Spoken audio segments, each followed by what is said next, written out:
We Okay, have the cool. incomparable Jesse Korman today at horrornews.net. I'm so excited to talk to you. Hello. Yes, likewise.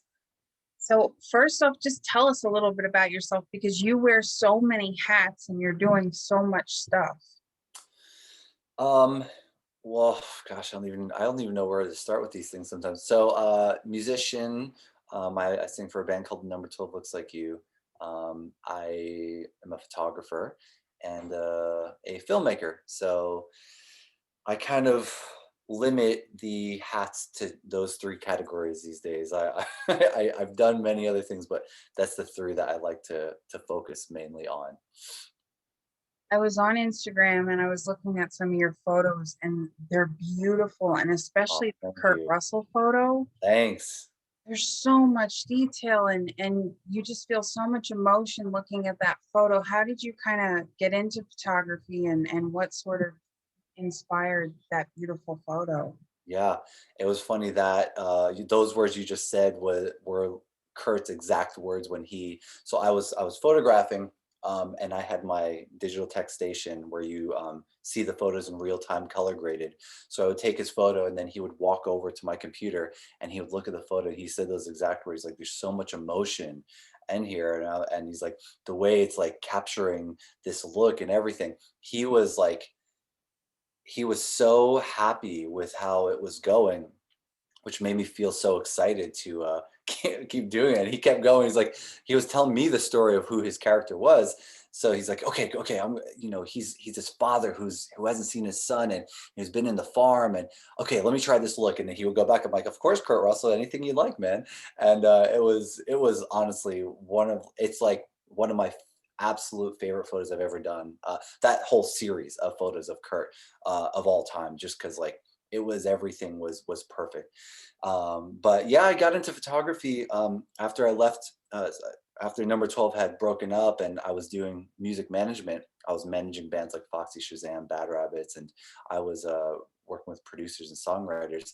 And I realized I just needed a proper break from music in general. And coincidentally, met this guy Joey L, this photographer, who was a huge fan of Foxy Shazam, and he reached out just out of nowhere saying, "Hey, I love Foxy. I'd love to do a music video with them." And I was getting so many emails at that point of like, I'm like, all right, for Foxy. And I was like, oh, I don't like, I'll get to it later. And I came back to it and I looked at his website. I was like, oh my God, who the hell is this guy? And I reached back out. I was like, yeah, you want to meet up? Let's get some coffee. And the rest is sort of history. We became like best friends. And he was there for when I was going through a bit of like a quarter life crisis with wanting to leave the industry of music. And he's like, well, you ever think about photography? I don't know. What do you mean? And he's like, well, why don't I teach you how to be a digital tech? And he sort of explained to me what a digital tech was, color grading and tethered to the photographer on set. So I had never heard the term. I'm like, yeah, okay, teach it to me. And he like makes a phone call. And he's like, oh yeah, I got this amazing digital tech, Jesse. Yeah, he's great. He'll be solid.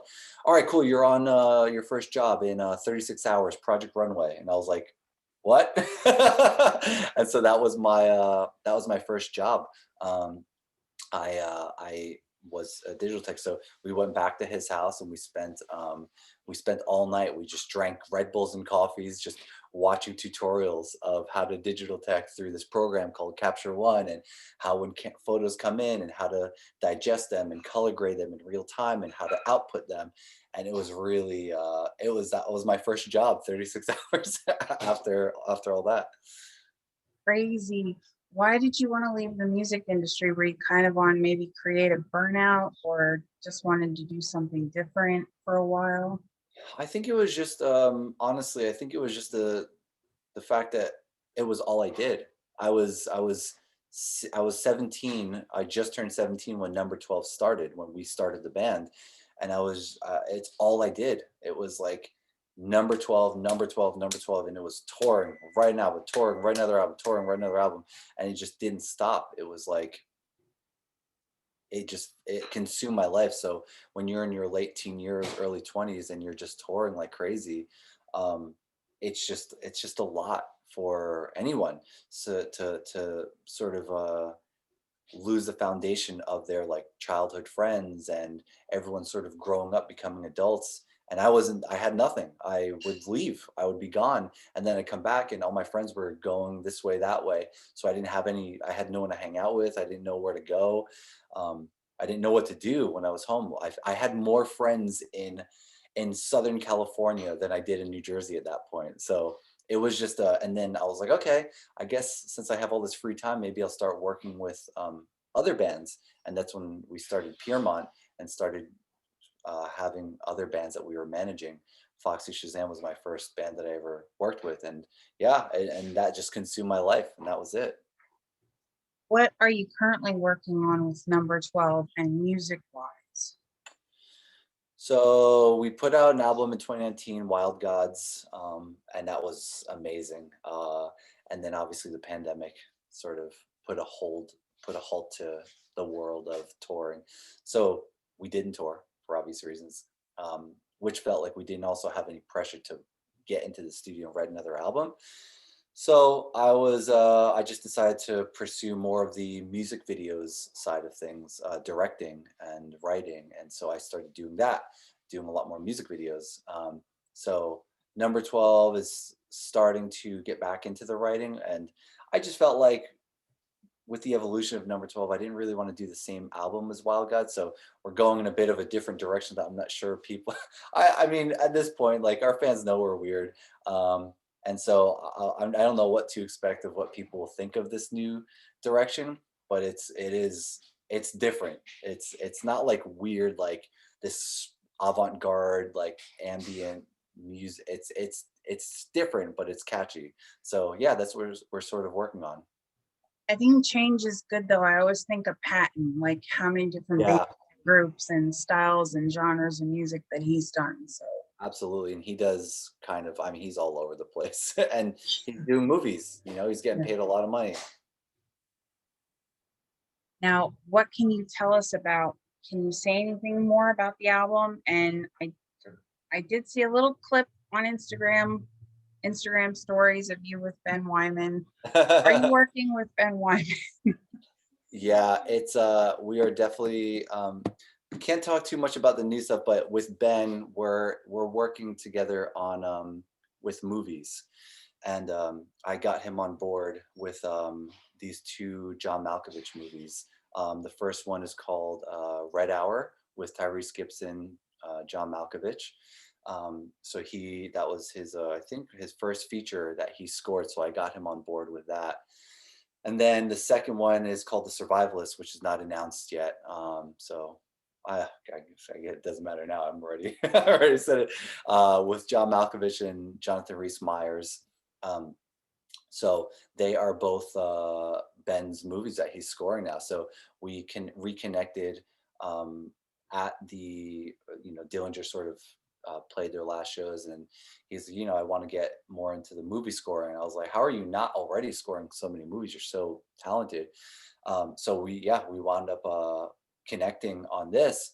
And then we just started like working together on multiple levels. I mean, we were always in touch. Like we've always stayed in touch. We did the last Dillinger European dates, that their last tour with number 12.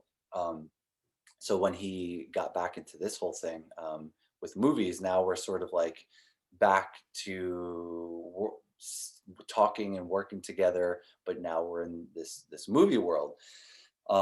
And so he's helping even executive produce some stuff. And I got him in a music video that I wrote and directed with a band called the Juliana Theory. So he made a small cameo in there. It's just, I think with us, we're always just going to find different creative outlets, whatever it is, to work together. I obviously I told you this already, but I love Dillinger when he played with Suicidal Tendencies, but the Animal Sanctuary it always just gets to my heart.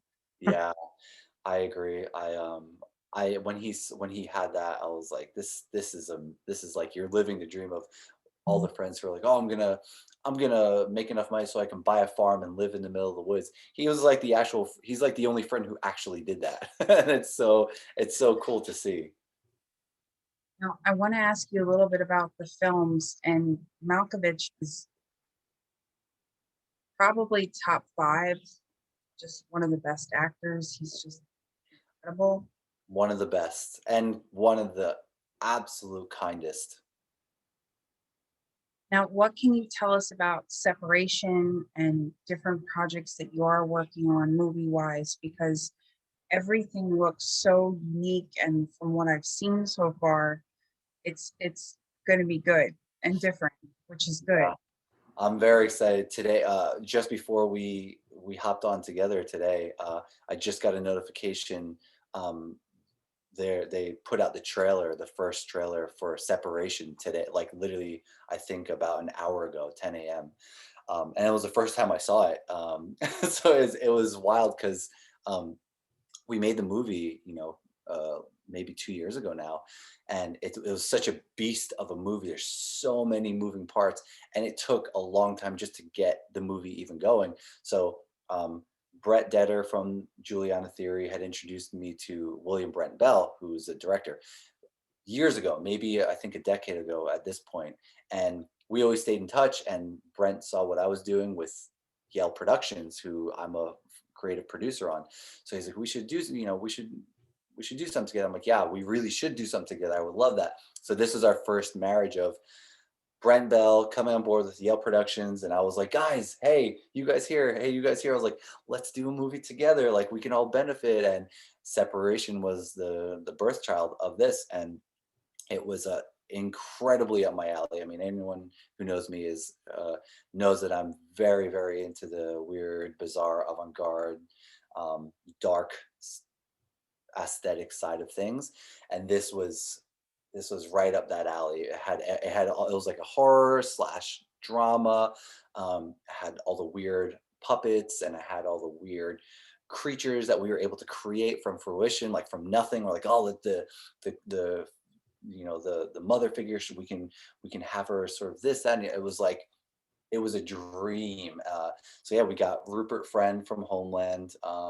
We got Mamie Gummer, who was in True Detective, Meryl Streep's daughter. Um, Violet McGraw from The Haunting of Hill House. Madeline Brewer from Handmaid's Tale. Brian Cox from Succession. And it was just insane. Like it was so wild to film this movie, like all over New York City and Brooklyn. It was in the winter. Man, it was so awesome. So yeah, to finally see all the pieces come together now, and we have an official release date, a big widescreen release, I think 1,500 screen release. It's so cool, and being one of the main producers with the Yale Productions guys, I'm just so proud of it. Like, and so Brett Detter from Juliana Theory, he's also coming full circle. He's scoring the movie. So that sort of relationship that he introduced me to Brent, we all came back together for this movie. He scored the movie. It sounds incredible, and it's like one big group of friends that we made this wild horror movie together. That's crazy because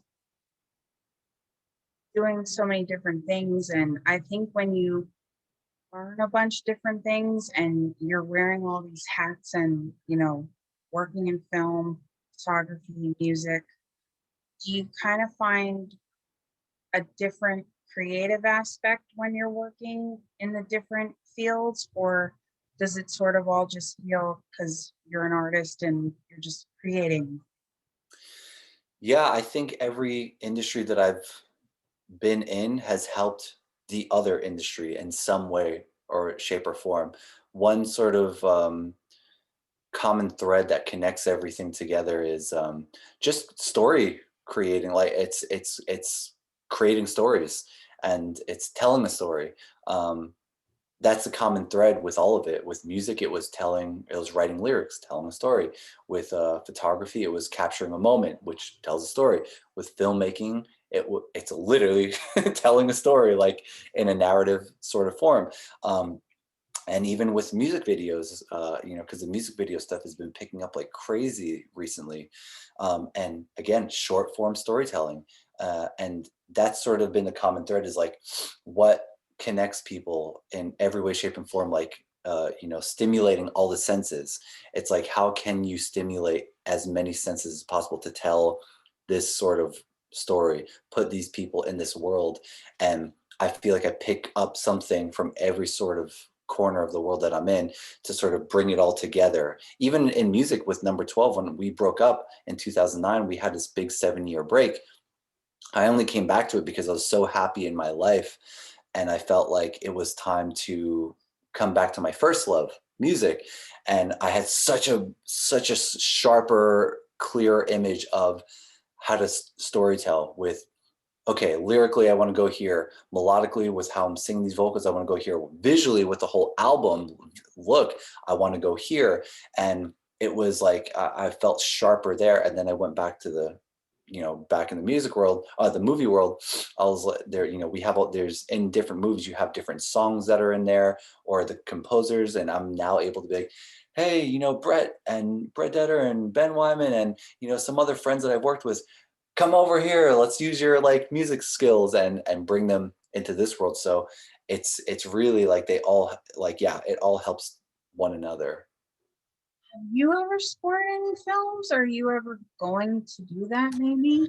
No, because I am sadly not musically very inclined with any instrument. I will say one thing that is very exciting, in Red Hour, the John Malkovich Tyrese Gibson movie that comes out this summer. Me and Ben, after all these years, finally did our first musical collaboration together, and the premiere of it is in the movie. So I didn't score a movie, but I have my first song that I'm doing vocals in a movie with all those actors. So Ben wrote all the music. In the script, it was read as heavy metal song plays over the loudspeaker and everyone reacts, and the, you know, the bad guys is sort of antagonizing the hero. And I was like, I think I got something for this. So yeah, me and Ben wrote an original song for the movie. I wrote the lyrics based off of the villain character, everything that he was going through, and it premieres on the date of the movie. That's crazy. Thank Congratulations. you, thank you. What do you think is the most challenging aspect of making a film? The most challenging. Um, Most challenging, I would say, is getting a movie officially uh, into day one of filming. That is hard. Say, for example, you were like, "Oh, I've got this script. I'd love for you to read. I'd love to make it a movie." From that moment to day one of filming, that is the by far the hardest challenge. Not like putting it out, not filming it. That's all the easy stuff. It's from that point of, I've got a script, to day one of filming. The amount of like elements that have to be in the perfect storm to make it happen. It's like, I mean, that's why if you know, Jordan Levine from Yale, one of the partners, he says it all the time. If it was easy, everybody would be making movies, and it's true. It's it's so hard to like get a movie made. You just have to have all the right elements in the right place at the right time, and if not, then it just, there's a million amazing scripts. I mean, you might even have friends who are like, I've got this amazing script. It could probably be the most amazing script. The thing that separates it from being an amazing script to being made is everything attached to it. Like, what are the steps that script is going to take to becoming real? And that's all the big question marks. Like, it's just got to be, every step has to be right along the way to get there. How do you feel now that you kind of know like separation is coming out and all of this is happening, and this started like from your working with the production company? Like, how does it make you feel kind of knowing these movies are, people are going to see them now? Is it a relief? For separation, yes. All the other movies that I've worked on, um, I, of course, it's very exciting. It's always exciting to turn on, you know, me and my wife watching Amazon Prime and seeing the whole top banner with my photos because I still shoot all the movie posters and seeing on Prime like Chick Fight and seeing Alec Baldwin, Malin Ackman, Bella Thorne, the whole top banner. I'm just like, oh my god, that's so wild. It's always going to be such a cool feeling. Or turning on Hulu and seeing the Kurt Russell movie Crypto and then another movie Pretenders, and I'm like, oh my god, look, they have like three of our movies up right now. It's always going to be cool. Like it's always it's as cool as when I was in my early 20s going to vintage vinyl here in Jersey and seeing a number 12 album in the sale rack in the or like new releases, or going to Hot Topic and be like, oh my god, this is so cool. It's always going to be a cool, amazing feeling. I don't think that'll ever go away with Separation in particular because I had such a bigger hand with that one. That one is like I'm really, really excited for that one because um, it's not only one that I had such a big hand in helping being made, but it's our widest release of any movie we've ever had. I mean, 1,500 or 2,000 screen release, and I think a worldwide release by Universal. So it's a big one, and I'm just like, oh my god, this is crazy. I'm just like. I can't post it enough right now. Like we're sitting here doing this, and that trailer just came out an hour ago. As soon as we hang up, I'm like dying to just like share it, share it, share it. What do you want to say to everyone that's going to be watching Separation? What do you kind of want them to know from your perspective? Um, I don't even know if they need to know anything as much as just like it's a fun movie. Like it's fun. It's like it's got a very emotional attachment to the characters, but it's also just on the if you like horror movies and you like being scared, it's just fun. It's like telling someone to be like, you got to go on this ride. It's good, and like the build up to the ride and seeing all the story elements. Then you do the ride, like it's like I'm just just be I would just tell everyone like it's going to be a really fun ride.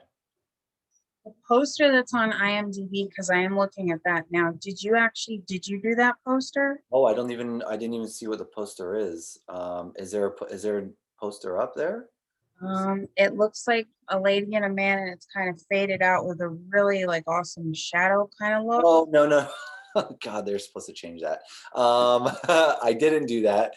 That was a temporary poster that was made before the movie was even out. So I actually don't even think I can share the real poster right now because the director just texted it to me before we started talking. And I think, yeah, it's not released out to the public yet. So that's probably why they're waiting to do it. But that poster that you will see, it will be what we're calling the Grim figure, the monster character, a very dark silhouetted sort of look, and the daughter, sort of like poltergeist feel from behind her. She's looking up at it, and in the doorway. I shot the Grim figure, and the other elements were different elements that were pulled from different photos. So it was comped all together. But yeah, I shot that. Do you think, do you have anyone that kind of inspired you professionally? On a photography side, you mean? Photography side. Yeah. I mean, to this day, my best bud Joey L, he's still, I mean, after all these years, it's been like 11 or 12 years at this point.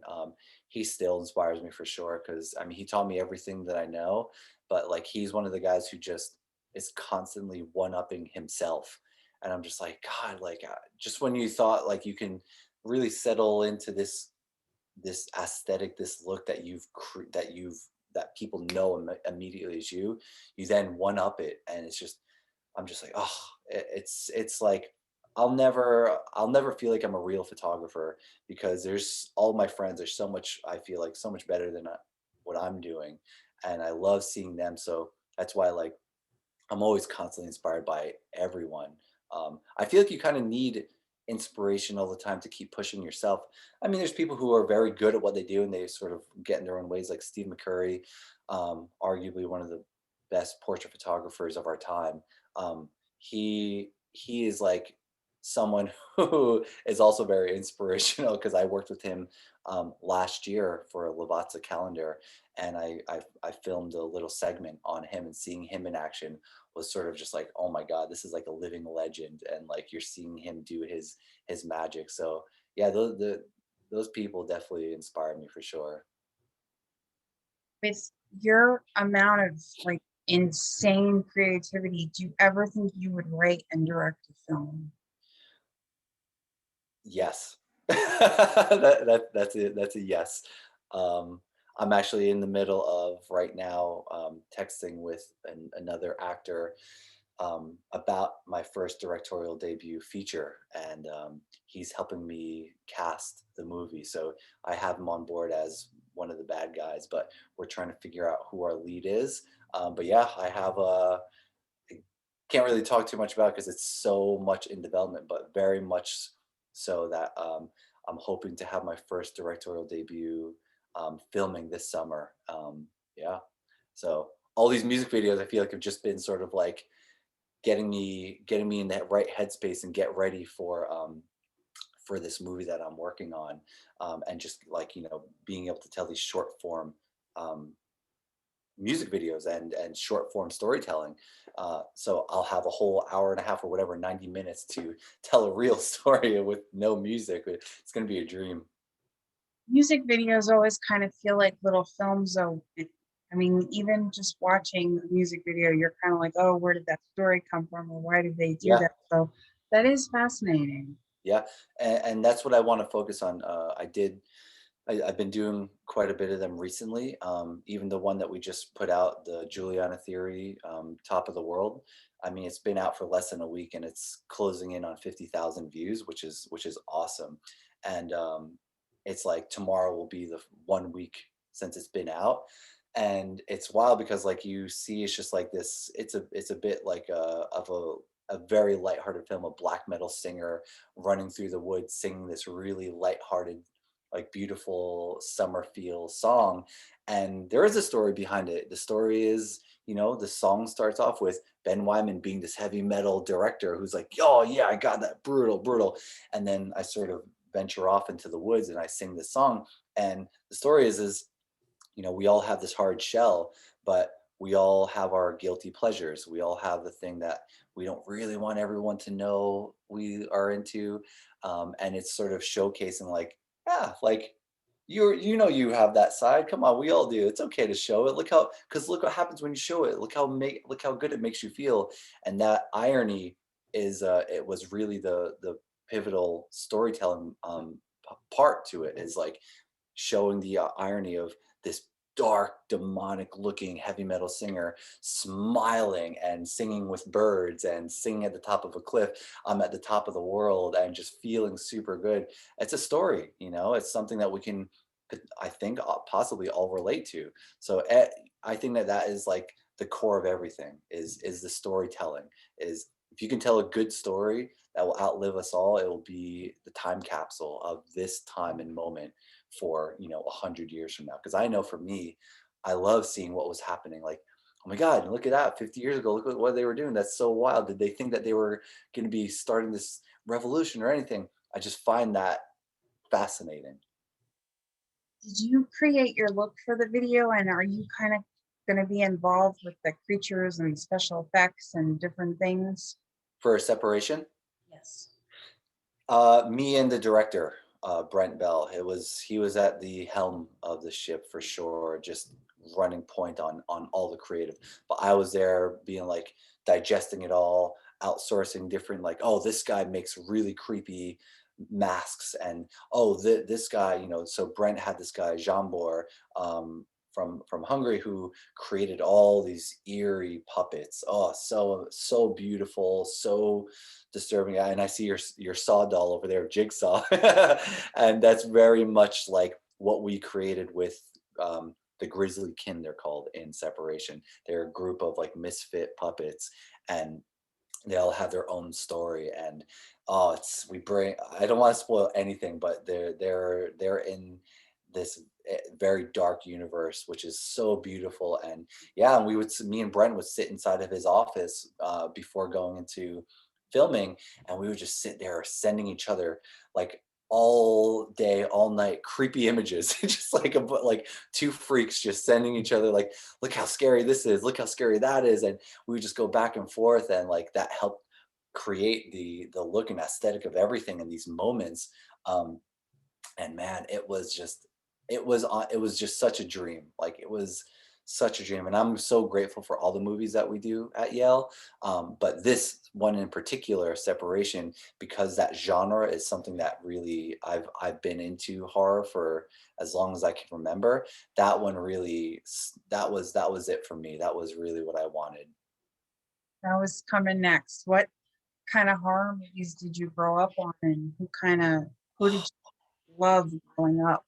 Um, I liked a lot of weird stuff. I was really into like I love Monster Squad when I was growing up. I don't know if you remember that one. I love Monster Squad. I love Toxic Avenger. Um, and I was really into Stephen King's It. Like I would obsessively rent that movie every weekend. I'd go to my cousin's house in Jersey City where I grew up, and I'd be like, Jeff, like, let's go to a movie, let's go to the movie store, and we'd go there and we rent Stephen King's It always. And it was just something that like we were able to recite over and over again, every line. And we like those were some of the ones that like I grew up on. And then I was into like some weird, very, very obscure, macabre Faces of Death. I don't know if you happen to remember those.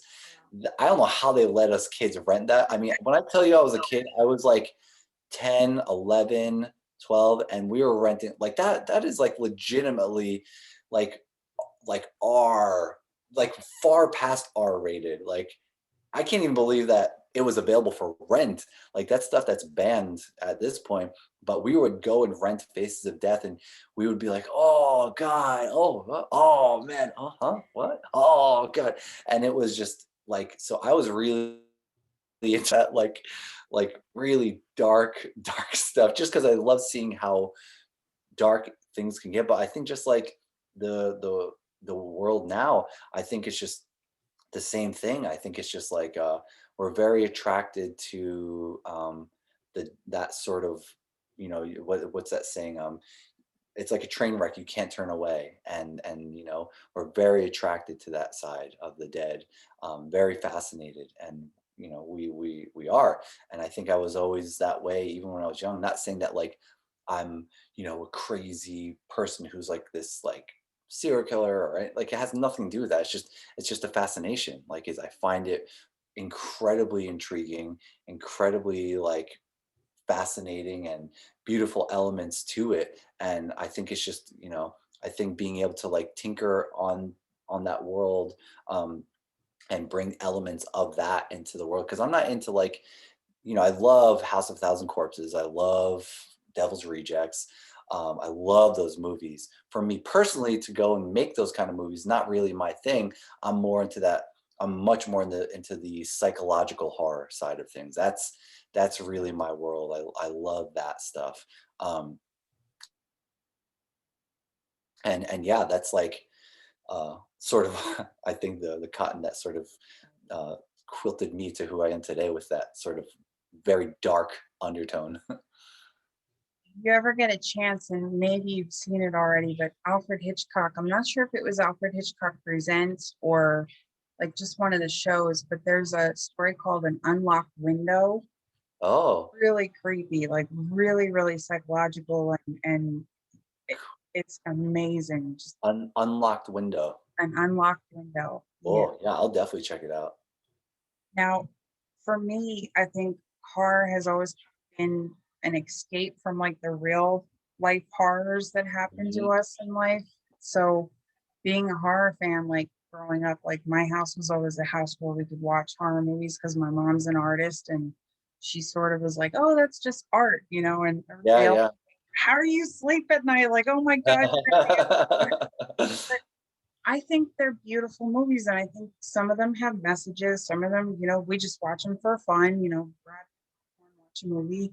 Some of them are psychological and really terrifying, but I think they're beautiful movies, and the people that some of my best friends are horror fans, and they're just amazing people and so Yeah, talented and creative. I agree. I find the world of horror and this world that we're in, I find the people to be so genuine and sincere. Like I really feel like they're real, like real good people. And you just don't really find. I found that even with number 12 in my sort of uh, our weird heavy metal experimental grindcore world, the people who gravitate towards that darker side, I feel like I don't know. There's just more of there's more of a realness to those people. Like like you said, it's art, and I think it's appreciation for art. I think the not speaking poorly on the the pop world of everything, like the the pop TikTok users and stuff like that. Like not speaking ill of them, but like there's it's so much there I feel like there's nothing real there. It's a lot of fake people in that world, and I saw it firsthand with number 12. I was in a heavy metal band. I was managing this sort of pop band, and they were signed to Warner Brothers, and the people that I met in that world were 10 times far more insincere than anyone I've ever met in the number 12 world. And it was always such a wild contrast. And now I see it even in the Hollywood world, the filmmaking world. The people who are fake are these people who are so glamorized, and it's like, oh, like this person's this, that, and that. And then you have the people who like in who are into this sort of stuff that are so much more real and sincere.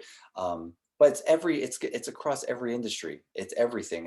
It's in photography, it's in music. There's always going to be that like hard contrast. But I just feel like people in the who are attracted to the more um, weird and oddity bizarre world, I just get along with them so much better. Like we just relate so much more. Well, you've answered all my questions and I've taken up enough of your time. Any final words or any advice? um I think, you know, I would say for people who are, especially in the horror world, obviously you already have the demographic of people who are in horror, but in the off chance you get people who are not really into this world because they find it scary and intimidating, um, I think they should know that we're very kind, sweet teddy bears. We're not serial killers. No, we never were. Hmm. The people who actually are tend to go the other way, and they Yeah, try to get as far away from us as possible. yes.